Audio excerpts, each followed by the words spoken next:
dengan kota yang memiliki tradisi dan budaya yang masih terjaga. Salah satunya adalah warisan budaya pertunjukan wayang orang. Sebagai masyarakat yang tumbuh besar di kota Solo, kami mempunyai kewajiban lebih untuk melestarikannya. Seperti yang dilakukan Balai Besar Wilayah Sungai Bengawan Solo dalam rangka memperingati Hari Bakti ke-73 PUPR ini, yang menyelenggarakan acara nonton wayang orang bersama di Gedung Wayang Orang Sriwedari pada hari Kamis 6 Desember 2018.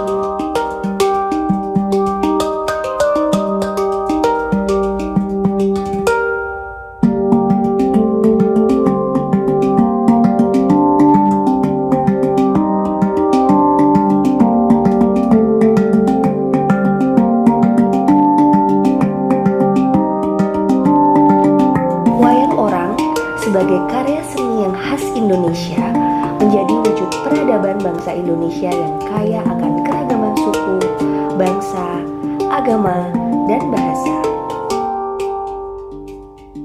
Tetapi, kenyataannya, di tengah kemajuan zaman, wayang orang tidak lagi menjadi tontonan yang menarik minat dan digemari oleh kaula muda.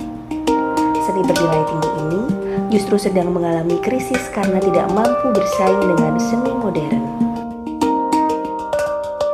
Lakon Limbu Wuyung kali ini menggambarkan tentang makna ketulusan kasih sayang yang tentu ada hambatan dan ujian. Kisah Limbuk Wuyung bermula dari keresahan Resi Sidik Wacono dari pertapaan Andong Cinawi terhadap tingkah pola cucunya, yaitu Pergiwa, istri Gatot Koco. Pergiwa bosan tinggal di Prigodani karena ia merasa diabaikan oleh Gatot Koco yang selalu sibuk mengurusi pekerjaannya. Sebagai pemimpin pasukan di Kerajaan Amarta, Pergiwa akhirnya memilih pergi ke Andong Cinawi untuk menenangkan diri. Pergiwa merasa sudah tidak ada gunanya lagi berada di Prigodani karena suaminya sibuk dengan pekerjaannya sehingga ia dinomor duakan. Cerita wayang sebenarnya adalah simbol kehidupan manusia. Melalui pertunjukan wayang kita dapat belajar tentang kehidupan, bahwa hidup ini adalah perjalanan dari ujian yang satu ke ujian berikutnya. Orang yang berhasil adalah orang yang bisa melewati itu semua. Semoga dengan menonton wayang bersama ini, kita dapat menerapkan sikap positif dari cerita Limbuk Wuyung di kehidupan sehari-hari.